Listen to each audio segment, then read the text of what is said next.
Welcome, guys, to another podcast episode of the Type Podcast. And here we have a special person here. If you watched our first podcast, this might seem a little familiar, but why don't you introduce yourself? For sure. My name is Vikram Nara. I'm a fourth year computer science student at the University of Toronto. I'm not going to get into the boring stuff, get straight into the juicy part. We founded a startup called Offline. It's meant to reconnect people IRL. One of our core principles is that people are more connected than ever before in this generation, but they're also more disconnected. And what Offline is trying to do is trying to solve that bridge, fix that layer of IRL connections. And we started precisely 8 months ago, all because of one very dramatic leap of faith moment where I went to SF, took a risk, took a gamble, and then ideas started and we dropped our internships and now here we are. Putting offline, we're 1,500 plus users, over 500,000 views, and we're still counting and we're raising our pre-seed now. All right. So, offline is basically uh, a system where strangers, can meet other people. So, Yeah. how did that idea come about? Yeah, okay. Funny enough, a year ago, 2020, actually 2 years ago, 2024, the middle of 2024, we're thinking of ideas, things that we could bounce off of. And this is right after our we had this really interesting project where we had a drone. We built this drone that could follow people and help monitor them at night. But we felt like, implementing that and getting that into like R&D was a lot of time, a lot of money wasted, and we're really young. So we're like, okay, let's try to figure out something else we could work on. Um, and in the meantime, kind of thing, figure out some ideas. And then I had this random idea where, what if there was an AI that you could talk to and it could find you your potential soulmate? Um, and the way I envisioned it was two people have phones and they walk past each other and then their phones go off. It's like every single person is like characterized as like a thread. Like you can imagine like this unique embedding that encodes their entire life, their personality, their beliefs, their values. And then when they walk past someone else that's on a similar coefficient as them, it will match them both and they can talk in person. I think that was one thing that most dating platforms missed that I felt like would make sense. And then we looked into the idea a little bit. It felt infeasible. It felt like social networking really wasn't there 2 years ago. And then it was only until last year, summer, when I was actually interning for this AI wearables glasses company that I realized that eventually glasses are going to need software like this. Because if I'm in a room and everyone else has glasses and these smart glasses are deciphering and converting conversations into context, then a new person walks into a room, I should know how relevant they are to me. And the thing is, most wearables are not there yet in terms of adoption and distribution, but I do see a transition where all these glasses and all these like wearables, the Whoop, the Aura rings, all of them will become such a massive norm. And it really makes sense to build a social network that lives on top of them. And not just a social network that's only for Meta or only for Aura rings or only for Wops, but like all of them combined.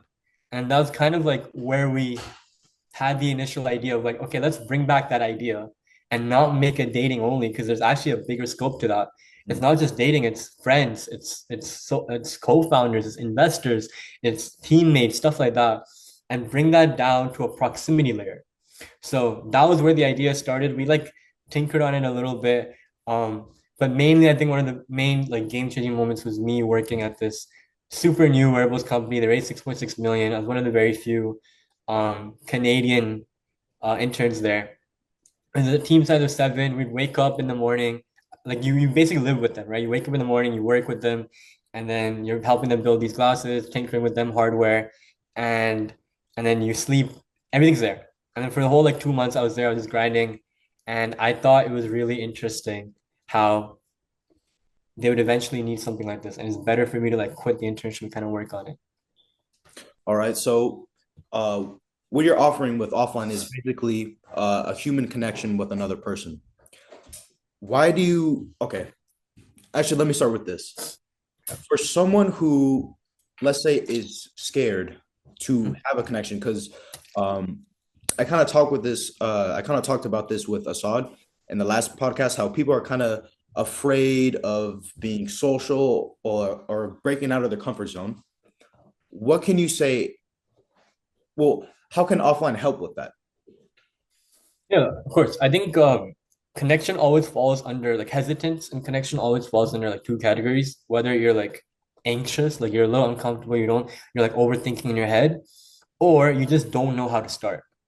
Most often than not, it's a combination of both. It's like you're hesitant, but you don't know how to start, and therefore you're hesitant. Mm. So I think um if you look at most connections, most friends you meet, most like romantic partners you might meet, sure, there might be times where you go and make that approach, but more often than not, it's through a mutual. It's through a friend. It's through someone you know. They introduce you, they bring you to the room, they tell you, hey, meet Carlos, meet Vikram, you guys are both interested in all whatever, right? It's that friend that's missing. And offline is essentially that friend. And maybe us to talk about it as well. But it's the fact that people do realize that they do want to talk to others, but it's that they don't want to make that first step. And offline is like that first step. It gives people the ability to make that first step without making it feel awkward or uncomfortable because people on offline are on there to make connections. They're on there to learn about what's going on around them. They're on there to reignite their IRL lives, and not be stuck on the social layer where it's like dopamine coming out of the screen onto you. So that is the biggest thing. We're solving that precise problem, not knowing when and not knowing how. Okay. So you kind of touched on this, but basically you're saying that offline is the answer for people who are too scared to make a friend, to be social and all that, and to honestly meet somebody else. Yep. So I want you to kind of talk a little bit more about like the dopamine stuff Yep. of these other social media apps. So like what separates offline strictly from, these big platforms like Instagram, Twitter, and all these others social media Right. apps? I actually forgot to mention one more point in the last question. Another case is where you don't know that this person's right for you. Um, that was one more important point that I forgot to bring up. Sometimes you just don't know. You don't know if this person could be someone. You just walk past them. So offline also capitalizes on those connections. But anyways, coming to the dopamine point. Um, I think it's not like offline wants to replace social networks. That's not what we're doing, and we will never quite be able to do that because our target and our belief system is quite different. So there's a really good show on Netflix called The Social Dilemma, and it goes into conversations about how most social networking platforms, they're optimized for profit. They're optimized to keep you on the screen for longer because that means more ads, that means more visibility to prop revenue that will administer to them. So when you think about what makes sense for social networks to really optimize that, it would be kind of giving you the little things, the little like clicks, the little likes, the little like UI, the graphics interfaces, um, showing you the right things on the feed, the things that a lot of people are liking, trying to improve your addiction to the app in an essence. Mhm. And that is what most of all platforms do. And they do this using one of two ways. One, polarization. That's where they show you like controversial or like very severe information or super like left-sided if you're right-sided or super right-sided, whatever. There's a lot of research on this. And another common theme that you see is like information that's just not useful to you, but it just tackles like the right part of your brain that gets you to stay on the reel. Like whether it's like um almost like some sort of hooks that like really get you on, or like the same old like hook pattern, the same degeneracy that's being shown to you again and again. But there are sides of the platform that are good. But most often what happens is that people are not on that side for long enough. Their feeds and recommendation algorithms keep resetting back to what most people are watching near them. Um, and there are some platforms that are much more on like the dopamine heavy side. I would say like Instagram is an example. TikTok is like much worse. I remember using TikTok when I was in high school, and the amount of hours I would spend, and I wouldn't even realize that I spent like this many hours, mainly because they made it so easy and they made it like really hard for you to check time. I don't know if this is there anymore, but back in the day, TikTok wouldn't let you see the time at the top. So you couldn't see what time it is right now. Yeah.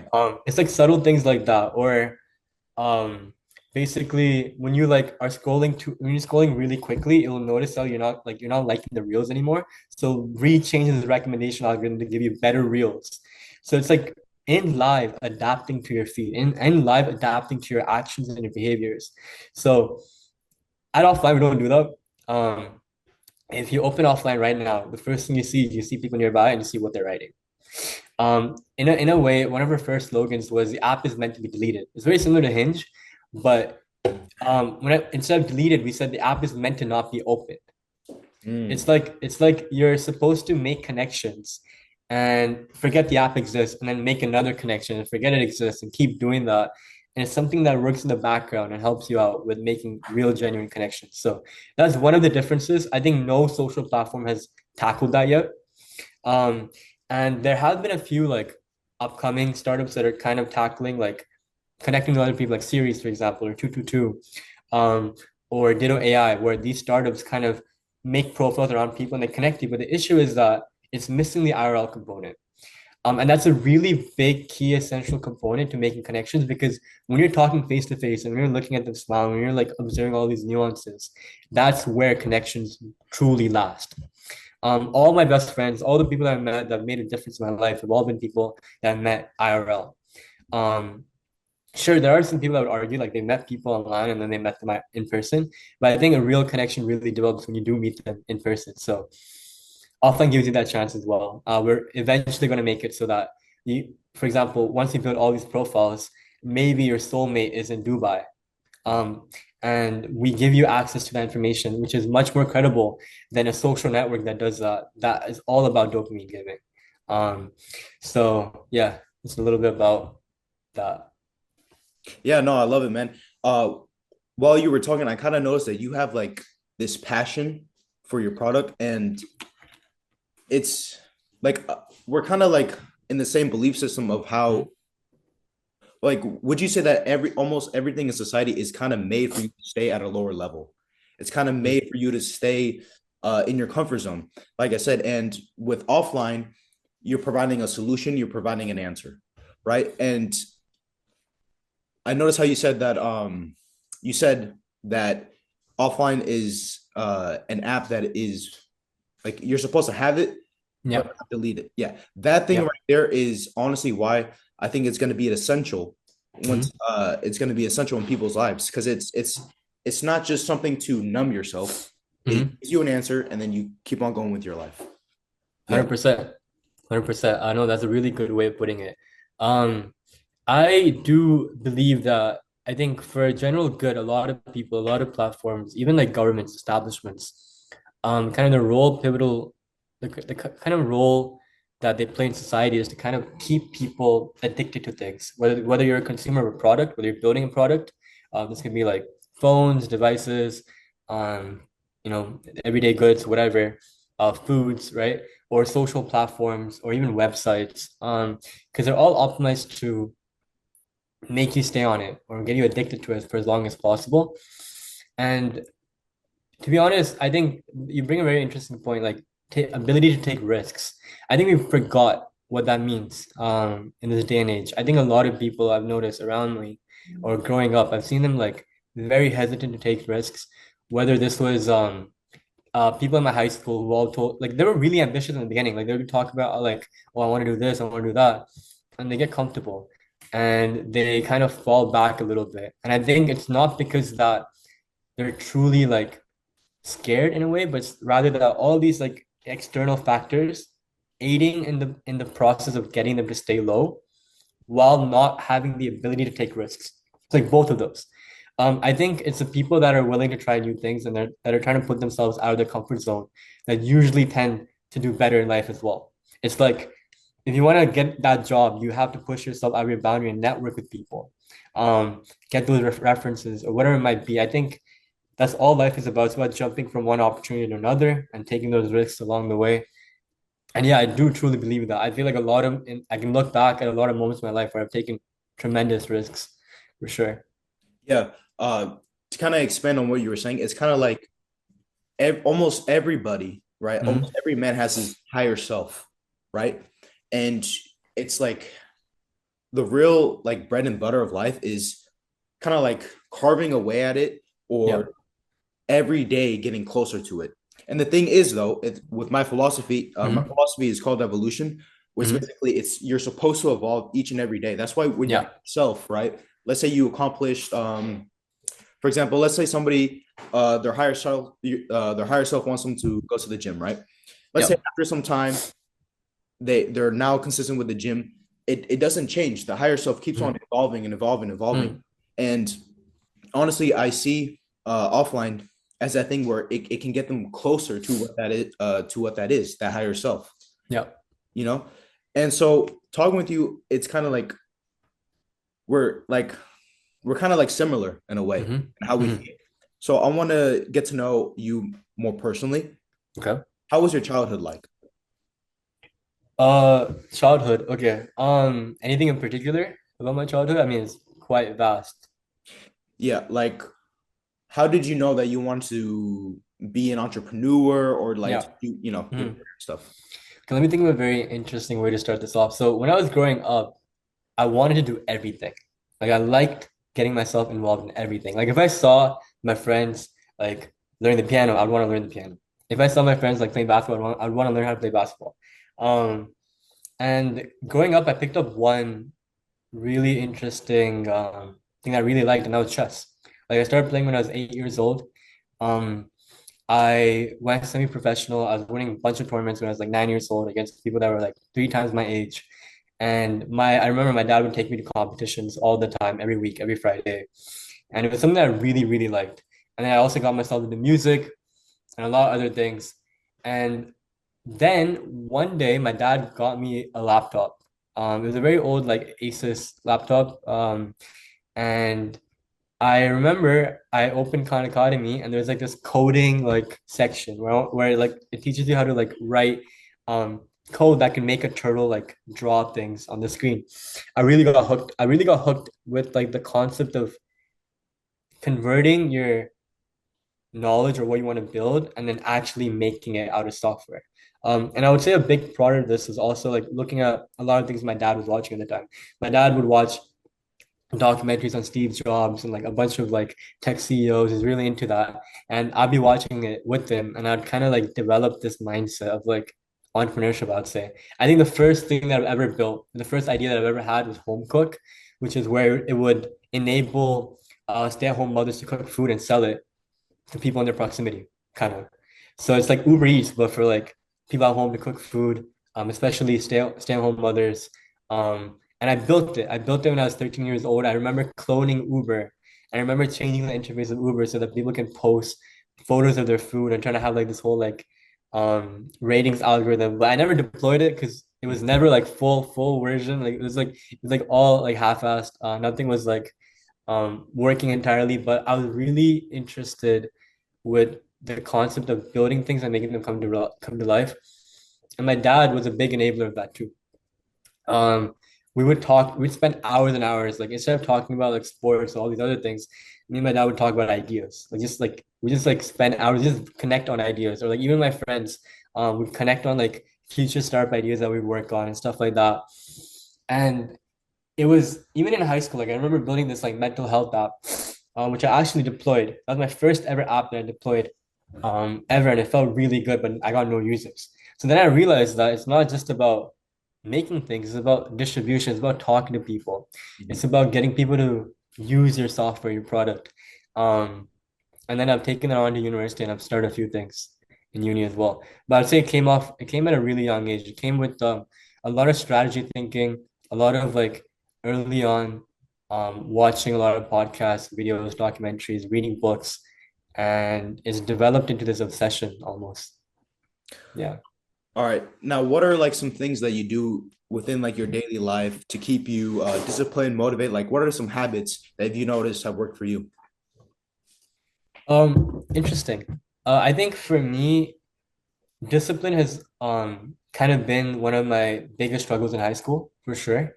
Uh, and one of the things that I remember was at the end of middle school, I kind of had to get into this program called IB. It's like a competitive program, and I didn't have the grades required. And I remember the entire summer, I kind of realized that high school is like the most pivotal time of my life, and if I don't do it well, I won't be able to achieve the later parts of my life, and everything builds on top of each other.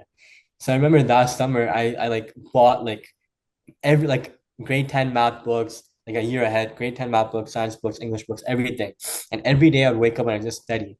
I don't even remember having fun in the whole summer because I think I've been so motivated by the fact that I think sometimes what motivates me the most is the fact that no one else is doing it. And then me doing it itself proves a point to myself that I should be doing it and I shouldn't be wasting time.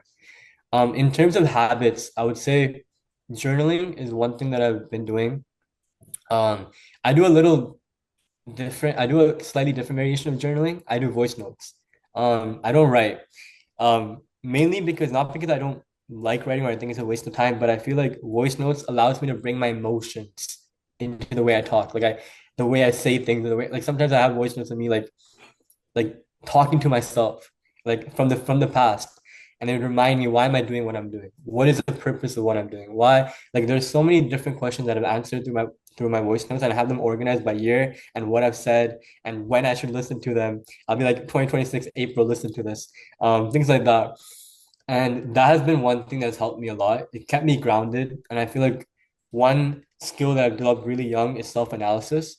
So always analyzing how I am every day, every week. And that's a big component, I think, for me to stay on top of my habits. And also, I have really like motivated friends. I think you are the average of the five people you hang out with. Mhm. If all of them are disciplined, you will be disciplined by habit. If all of them are motivated, you will be motivated by habit. So it's a combination of the things. I wouldn't say I have like a strict like 9 to 3, like a strict timeline, but more so I don't see myself procrastinating ever because I'm so motivated by what I'm doing. All right. Something that I kind of was researching a couple days ago was Elon Musk. Mhm. Uh, he has this thing where he basically his whole thing is about getting things done as quickly as possible and Mhm. also kind of like competing. And I've kind of noticed while studying like millionaires, billionaires, or just successful people in general, is that they're extremely competitive, right? Right. And for me, I kind of realized, and this is something that I've been actually working on a video for my own channel, but I've kind of realized that each and every day, kind of how you do the memos and how you Mhm. like talk to yourself. What I do basically each and every day is that I record a video of Mhm. myself like the night before I go to sleep, and I basically say all the things I've accomplished and Mhm. everything I've done good that day. And basically, what I do is I wake up in the morning and I listen to that, and so I compete against myself, right? Hmm. So I I like basically do that. that. And it's like you get to this point in your life when you are passionate about the things that you do and you have a love for it, that it's like you kind of like get like this view of like your unconscious and how it moves and how it operates. So Mhm. oh, if I do this, this will get me to do that. You get what I mean? I do. I do. Yeah. But anyways, um No, it's really interesting. I've never heard anyone that's done that. So recording a video and watching in the morning, it makes sense. yeah, Like you're competing, you're trying to get better, 1% better every day, right? That's the atomic habits. It's like yeah, you listen to what you've done yesterday and you try to do better. You analyze your weaknesses, your mistakes, where you failed, and you improve on that. Yeah, yeah. I like that. For me, it's all about knowing yourself because once you're at zero, Hmm. maybe you're not happy Hmm. or maybe you're sad, but you can build from zero. And by being at zero, it's there's nothing else to do but work. You get what Hmm. I'm saying? Yeah. But uh this one's kind of go back into like your career. What got you into marketing? Yeah, that's a good question. I would say I've always been really good with people. Something I've noticed. I've also really been interested in distribution because I realized it's such an important thing really early on, especially with the mental health app that I built. So anytime I would ask myself if when I'm building a product, I'd always think about, okay, what do I do once I build it? I think most developers, most engineers, they get stuck at building it. I'm thinking more so what happens after it. And what got me into it is my passion for filmmaking. Surprisingly. I love watching movies. There have been so many essays that I've written on movies, and I love like dissecting how people film things, how to like this whole creativity aspect of things. And I would say I'd always like consider myself a creative person, and my marketing stems from that creativity. Most like all of the offline videos were directed by me. Some of the trailers that we made were the first trailer we made. I remember like I've never ever like filmed anything proper. I've never even touched After Effects or like any like editing software. And I remember like telling myself like, okay, I'm in CS, but just becoming CS doesn't mean I should just code. I should also do other things like raise money, do business, do marketing. I remember like planning out that trailer and like going there and like organizing and managing people and telling them what to do. And it felt surreal to me. It's like, okay, this it feels a little odd to me, but I like it. I like the fact it's uncomfortable. I like the fact that I've never touched a camera before, but I'm telling someone how to hold it and how to like the frame and the focus and everything. And then after that, I remember editing the video and like doing a little bit of like adding like little UIs on top of it, like watching tutorials, spending hours of my time, maybe learning things that I might not use again. But it's the fact that I was putting my all into it. And I do realize that social networks heavily rely on marketing. So I think one of the main realizations was, hey, we need to hit this many views. We need to like get content out every day, like at least once every 2 days. We need to think about how to like orchestrate a plan where we get, if you look at our page, it's like hundreds of people. Like we don't have the same people repeat in the videos. We have like different people that get on campus that we get from campus students and stuff like that. And we get DMs every day talk about how good the app is. Let them into the app. They want to act. Like we put out stories like actors needed. They come, they tag along. And I think we created this environment, and I would say it's a combination of luck and a combination of um understanding the core values and trying to get that out. I feel like a lot of people, what they struggle with in marketing is they try and focus on the views and they try and focus on the downloads. We more so focused on the values. We felt that if we get those down in the beginning, it the views will come, the downloads will come. As the product gets better and better, all those things will happen. But if you misalign on your values and your core beliefs, then it's really hard to get people that have left back. Um, and again, a lot of books. Like everything I've said so far has all been like things I picked up from books, things I picked up from podcasts, things I've learned from other marketing geniuses, sales reps, how to film videos that'll go viral. I haven't made a video that's got 1 million views yet, but soon, very soon. Yeah. Um, but yeah, Yeah. I honestly like that answer about how you said it. When like, because I've read some business books as well, and a lot of them also say that you shouldn't sell, like let's say for a product, you shouldn't sell just to make some money. mm, You should sell it to like a purpose yeah, or like something like how you kind of said morals. yeah, It's kind of selling a meaning, something yeah, that the other person can attach to, other than just yeah, something that's replaceable. So yeah, yeah, maybe read some of the same books. I don't know, but um, maybe. what is like the biggest life lesson that you've learned in your life? Ooh,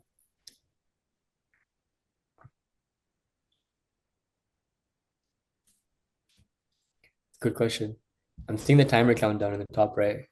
But I think there are a few. I would say the biggest one that I've ever learned is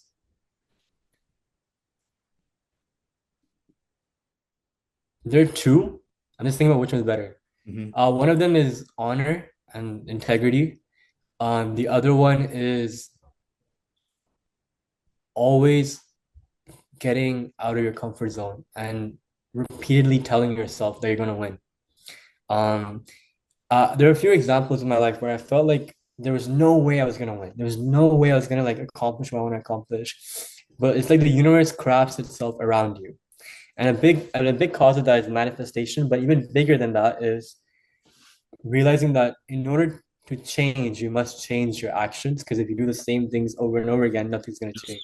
This is a cycle. Exactly. Yeah. Exactly. What's that quote by Einstein? Stupidity is thinking that you do the same things over and over again, And expecting expecting a different different result. results. Yeah. Yeah. Yeah. So for me, the biggest life lesson would definitely be, apart from integrity, would be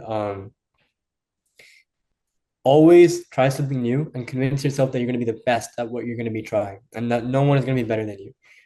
It's almost like deceiving yourself in a way, but I wouldn't say deceiving. I would say bringing it to life, manifestation of some sort. I'll give you an example. Like there's this hackathon in SF. All these Ivy League students were going, Harvard, Stanford, like Penn, Ivy Leagues, whatever. And then don't get me wrong, like it wasn't like I didn't believe in myself, but there was a big part of me that was like, okay, maybe I'm not confident enough to win this hackathon. I remember going in a week before the hackathon. I remember telling us that like we're gonna win, like no matter what, we're gonna win. Um, Even if that means no sleep, Like we gotta hop on Red Bull the entire time, which we did. We're like we have to win, and turns out we won. I think we're the only team that came from Canada and won that hackathon, and it was quite eye-opening of an experience where you would always think that this. I feel like we all have this like inferiority complex, and that kind of aids to the cycle. This belief that okay, maybe I'm not good enough. Like, what's the point of trying? Like, if I try, what if I fail? If I fail, I'm gonna embarrass myself. Like these like thoughts inside of your head, the same thoughts that get you from meeting other people as well. Um, it's those risks that you take, and it's those beliefs that you sell to yourself before you sell to the world that manifest into reality. Even our first investor that we got, um, it was convincing myself. I remember like at 2 a.m. I wrote a message to myself saying, "You're gonna get this investment. You're gonna get this. You're gonna get this money in your bank account.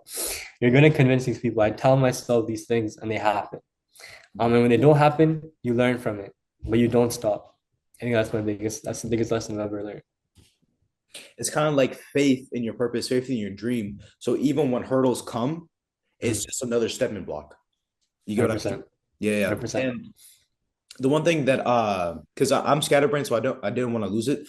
But one thing that you have brought up was that thing of even when you're talking about how you were kind of doing something, but even if that thing it wasn't the thing that led you to where you at right now, the because you put 100% effort into it, it led you into what you're doing right now. And I think that's it kind of goes back into the question how I was saying about how people are too scared to take risks, and Mhm. you were talking about that too.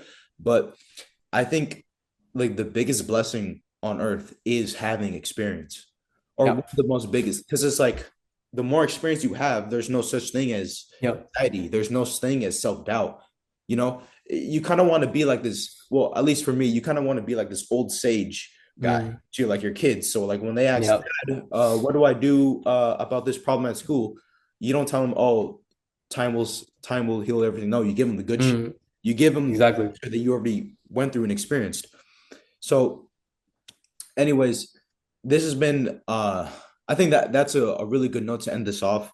So, what is your message to viewers about who you are and about offline? Yeah, of course. Um, before I get into that, I actually wanted to address the point you said.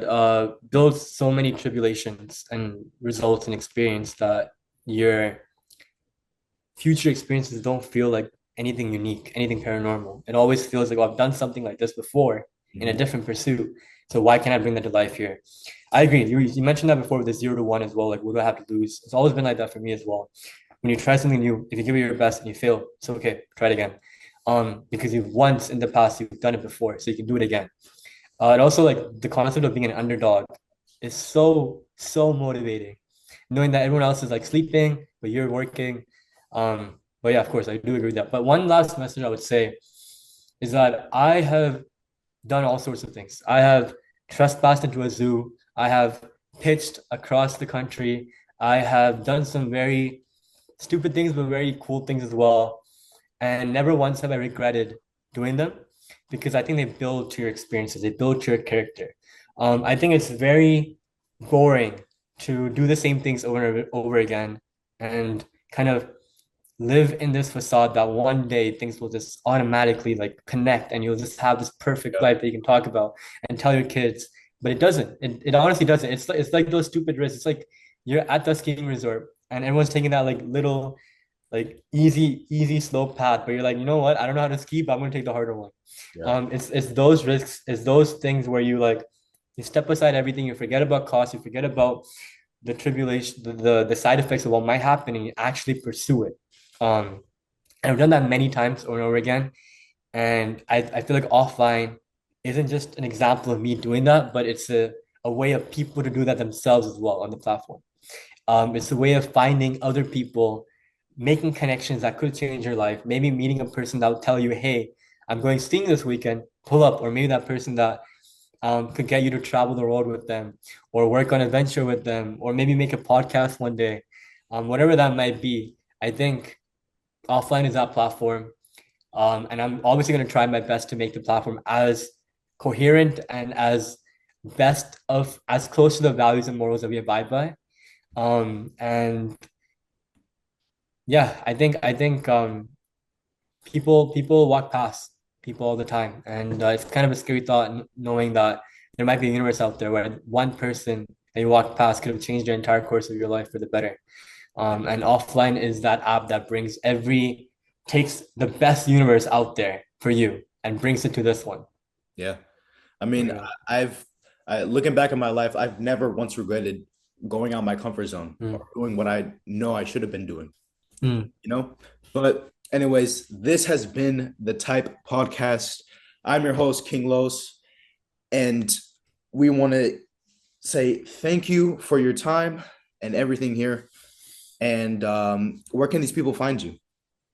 Yeah, they can find me on LinkedIn, Instagram, the offline page, truly offline. And on Instagram, it's just my full name, Vikram Nara. All right. And this has been the Type Podcast, and we'll see you guys next time. Bye. Bye.